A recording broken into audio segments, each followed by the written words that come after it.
Hi guys, we'll start with the broadcast section with no embargo, followed by an embargo section. No live tweeting during the broadcast section, please, and use the microphone provided. James.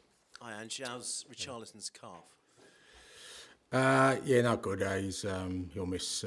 He'll miss the next 2 games. So nothing serious, but obviously enough to keep him out of next 2 games. And Bissouma, unfortunately, picked up a knee injury on the weekend's game, so he'll miss sort of the last 2 games of the season as well. Everyone else who played is okay. A proportion of your fans won't want you to win this game. How do you feel about that and the potential atmosphere it might create? A proportion of our fans. What does that mean? Difficult What to say. proportion? Difficult to say how many. Really? What, 50%? 20%? 1%? Just give me a rough estimate in your mind. I don't know. You don't know? Okay. We'll All right. So tomorrow. let's answer a question we don't know the answer to. Yeah, that's fine. People are allowed to feel the way they do, but I think I've been, again, really consistent and I think really strong in my beliefs that, you know, it's important for this football club to get to where we want to not look for some silver bullet that's going to get us to where we want to. It's hard work, it's perseverance, it's resilience, it's quality that'll get us what we want. Not to fall for any sort of false dawns or any short-term result reactions, stick to the course. And thirdly, know what real success looks like. Real success looks like trophies. Anything else in between, bragging rights, whatever it is absolutely meaningless to me, to anyone involved with me. We've got a game tomorrow we want to win. How might the players handle that atmosphere, though? Do you think it'll have an impact? What atmosphere? You haven't told me. So you think the majority of our fans are going to want us to not win tomorrow night? I don't see it that way. I think the majority of our fans will create the atmosphere they've always created at our home games. And as I said, irrespective, we've got a game of football to win, and that's what we're going to try and do. And how much confidence can you take from your recent home record against Manchester City? Pep Guardiola's side have never won at the Tottenham Hotspur. Well, my recent home record is 1 loss against Manchester City, mate. So I'm not going to take any confidence from that. So what I'll take confidence from is, we've got an opportunity to measure ourselves against, the best. Tomorrow night, a team that's consistently striving for honours, a team that we want to try and emulate one day, and the best way to do that is to measure yourself against them by being yourself. And we'll go out there tomorrow night, play our football, and see where it takes us. Charlie. Hi, Ange. You just kind of touched on it, but how big a test is this for Spurs, given the fact that your team just got back to winning ways on the weekend following that run of losses? Yeah, I don't think that doesn't really matter. Anytime you're going to play against, Man City, particularly if you're going to play them towards the end of the year when they're always, it seems to be at their best. It's a hell of a challenge whether you've gone into it, winning 9 in a row, or like us, just one game. It's always going to be a test, but that's the exciting bit. You want the test, you want the opportunity to take them on, and we get that at home tomorrow.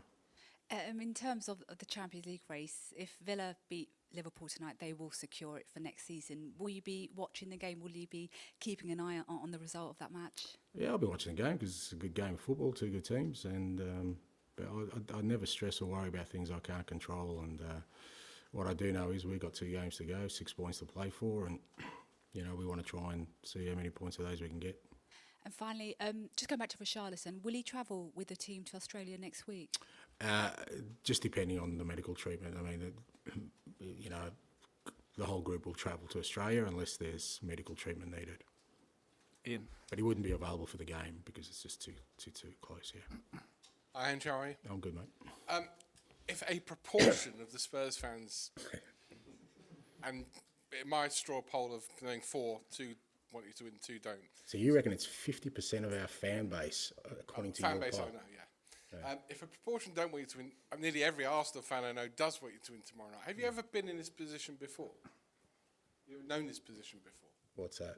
Whereby your deadliest rivals want you to win because basically you'd hand them the title. I don't know. I've never thought of sport in that way. I'm sure, I like I said, there's a pretty simple notion to this. There's a game of football tomorrow night. what do you think is going to happen? What do you think we are going to do as a team, or any team on this planet? Are we going to just try and win? It's a simple, basic premise. Now, how that makes people feel, I'm not really fussed. I don't really care. I'd hate to think that anyone thinks that we would go out there tomorrow night with anything other than trying to measure ourselves against a top team and maybe win a game of football that's consequential.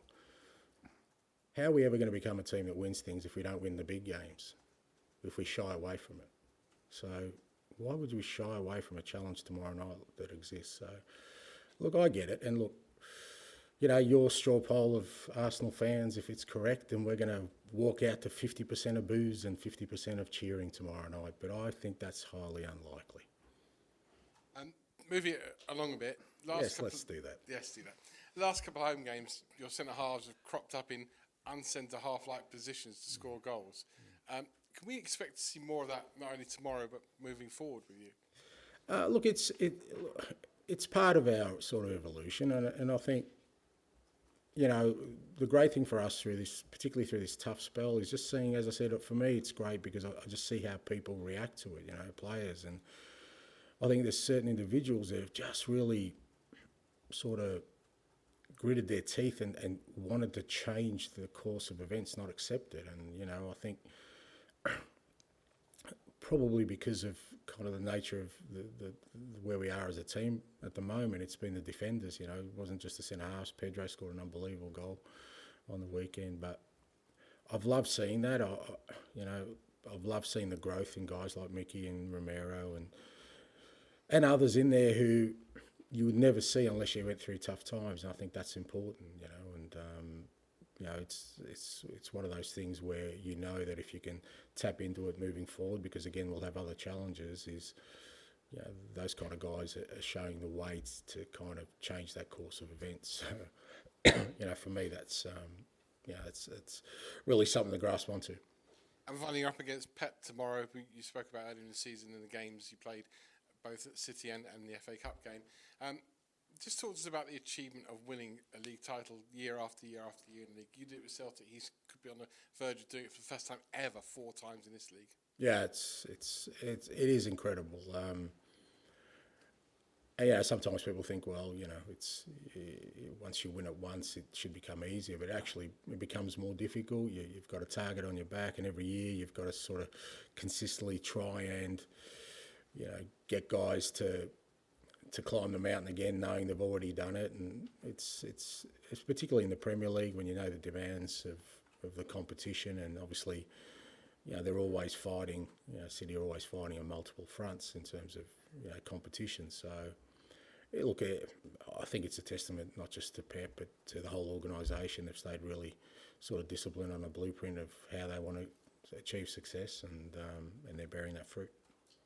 Charlie. Just wanted to ask you, from like your perspective as a football fan as well, like how much of an issue it is when you have a team with this level of dominance. We've never seen it. Team winning 4 in a row. They do it in such a way, it's, you know, they can seem almost unbeatable. When does that become an issue, do you think, as a fan of another team, that you start kind of feeling like it's hopeless? Well, they haven't done it yet. No, they haven't. So that's an important point, sure, isn't it? Yeah, but if they do... Yeah, but that's what I mean. They haven't done it yet. But if you think they have, then it does become an issue, because all of us are just sort of putting down the red carpet for them. I'm not going to do that. And I think other managers will do that. I'm certainly not going to sit down and just, you know, watch them win again. That doesn't sit comfortably with me. But that's in the hands of each, you know, club to try and break that dominance, or, you know, and try and, you know, create teams that will challenge their dominance. You know, as a supporter, I mean, I've always felt as a supporter, I don't know. I mean, I have been a supporter of the game, and obviously I've supported clubs when I was younger. I was just interested in my club. I didn't care about anyone else, you know. I just wanted my club to win. I just wanted my club to be successful. Couldn't care less about other teams, apart from hating them to the core of my being. But apart from that, I just wanted my team to be successful. And just thinking ahead again to that game and the kind of fan perspective, And I think I would actually go further. From the Spurs fans I speak to, I'd say the majority, what they're saying anyway, is that they do hope Spurs lose the game, which I'm not saying I agree with. I think it's, but I just wonder, do you think, obviously, Schadenfreude and laughing at your rivals has always been a big part of football. Do you think it's becoming, in the social media age or whatever, is it becoming an even bigger thing now than it was? Oh, look, if you go by social media, yeah, there's probably 99% of Spurs supporters who don't, if that's your world, but please don't tell me that's your world, Charlie. No. There's such a bigger world out there, mate. Oh, my God, please. We'll need to have a counselling session, if that's your world.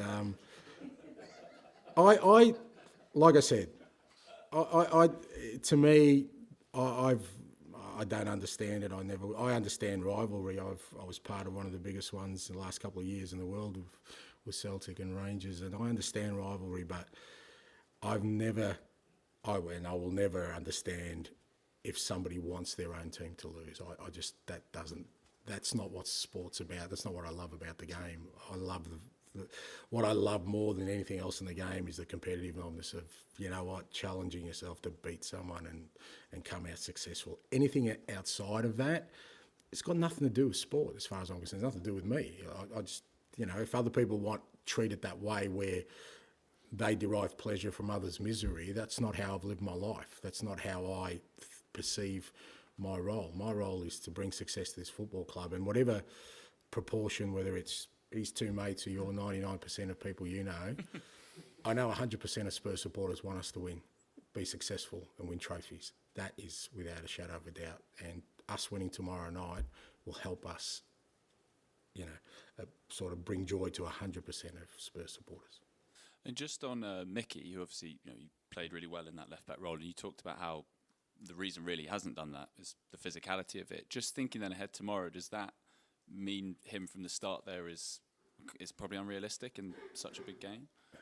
No, look, as I said, I think from my perspective, I'm always mindful, and I think I've said it quite a number of times, and you can either take me on face value or not, is that I make decisions on all the information I have, and that information always isn't available and to the general public for good reason. But, there's reasons why we do what we do. Mickey, has had an unbelievable first year. Just astounding the levels he's already played at. But we want him here for a long time, and we want him to be the best possible player he can be. And part of his year has also mean he's had a couple of injuries that we've got to be really careful about how we use him, where we use him, and why we're using him in those areas. Not just him, like a lot of the players, particularly, when you're talking about the physical output we need in different areas. So, from that perspective, it doesn't mean we wouldn't play him there tomorrow night, or we wouldn't play him there on the weekend, or like we did use him. But all these decisions are made with, the full knowledge of the information we have at hand, and I'll always do what's best, I think, for the club. Ali. Hi, Ange. We saw you on the pitch with your family in the lap of appreciation after the game. It looked like a lovely moment. The whole stadium was singing your name. Was there slight mixed feelings for you? Because when you normally do those, you've got this history of having trophies when you do these lap of appreciations. Is that something that kind of you appreciated the pride of the moment, but also drive you on to provide more next season? No, look, you can look at these things two ways. I think it is important you acknowledge the fans, and obviously we've got a game tomorrow night, but obviously it's a late game, and we thought, the weekend was a good time to do that because they've been a big part of our year. They've kind of stuck behind us from day one. I think they've appreciated what we've tried to do, and a lot of our home games this year have ended in pretty exciting victories, and I think that the supporters have helped. So it was a good chance to just sort of say thanks to them for their support this year, and I think that's important. And the families, I often say, but they're the ones that kind of making the massive sacrifices through the year, and it just gives them that little bit of acknowledgement that they more than deserve. And I often say to players, when it's all said and done, the fans may move on to new heroes. You guys won't be talking about them. People won't be calling them up as much as they used to, but their families will be there, right? Even after their playing careers are finished. So it's important you appreciate them while you're in your career. Don't wait till after. So You know, I thought, look, it's a nice moment, but you know, I wasn't out there celebrating anything. That's for sure. That'll come. That's the plan. But at the same time, you should take a moment to just be thankful. I think, you know, for me, that's what's important in that moment. Thankful for the club I'm at, the supporters who are supporting me, and most importantly for my family who allow me to do what I want. Just back on Richarlison quickly, it seemed like he was left out of the Brazil squad for the Copa America because of his injury. Would he have been fit or not? Now you've got the scan results. Would he have been fit if selected to play at the Copa America? No, he probably missed 3-4 weeks at least, I think, from what I understand, from what the guys are telling me. Yeah. Just the last one quickly. Dane Scarlett came on, looked quite bright at the weekend. What's the next step for him? What's his kind of development? Where does he go? Yeah, look, he's like a lot of the young guys. It's just about, you know, making an impact when you get opportunities, and then, you know, trying to build a body of work that allows them then to, you know, to progress their careers. You know, Dane's had probably a bit of a frustrating year for himself. That, you know, his loan move didn't work out, and you know, obviously he's had limited opportunities in the first team, but. You know, he's there. He's in the squad at the moment. He, you know, got some minutes the other day. You know, he had a couple of good moments. You know, might get opportunities in the last 2 games. It's like any other young player. You've got to take the opportunities that are before you and make an impact and sort of grow your career. George. Hi, Ange. You mentioned Basuma's out tomorrow. Will that be a sort of straight swap with Højbjerg as it has been, or will you look at other options? No, we've got some options in there. Obviously, you know, Pierre and you know, Rodri came on, did well the other night to replace Biss, I thought, and Skippy's always an option in there. So we've got some options in the midfield. Disappointing for Biss because he, like I said, I thought his last 3 games, I think he was back to sort of his early season form, and he felt that as well. He's had a disrupted season. So, but as I said, it's the way our season seems to have gone. No one's had a real clear run of games to really kind of build on, and yeah, disappointing for him. He was desperate to play, and you know, would have done anything to play tomorrow night, these last 2 games. But again, I think with Biss, you know, this year, as much as, you know, it's been disruptive for him, I just think it sets him up really well for next year because, you know, he'll know where our expectations are. You know, he'll know the levels he can reach playing our football, and I'm sure he'll start pre-season you know, ready to make an impact. And you mentioned about some of the young players in terms of Dane. I mean, Man City have obviously got a lot of money, but they've actually produced a lot of really important academy players. Where do you sort of look at the Spurs academy at the minute? You spoke about it a few months ago. Have you been impressed with what those guys have done over the last few months? And do you think some of them could push into, you know, trying to force their way into the first team next season? Yeah, look, I think you know, there's definitely you know, this year the under 21s, the under 18s have shown some real promise and some real growth, which is important. But it's a big step between that and playing first team football.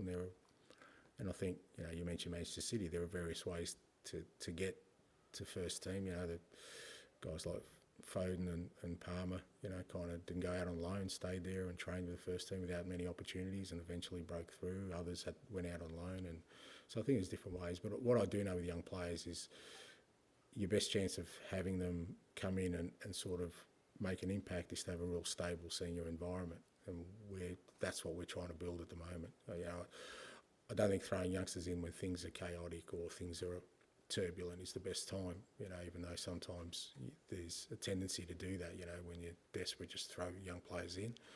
I think for real development, for the ones that you really believe, you know, have got a potential to make it is, you know, can you bring them into an environment where it's already established, you know, in terms of the way the team plays, in terms of the culture of the place, and you know, in terms of the first team, that's what we've been trying to build this year. Okay, we'll end the broadcast section there. Move on to the embargoed section, starting for 10:30 p.m. tonight.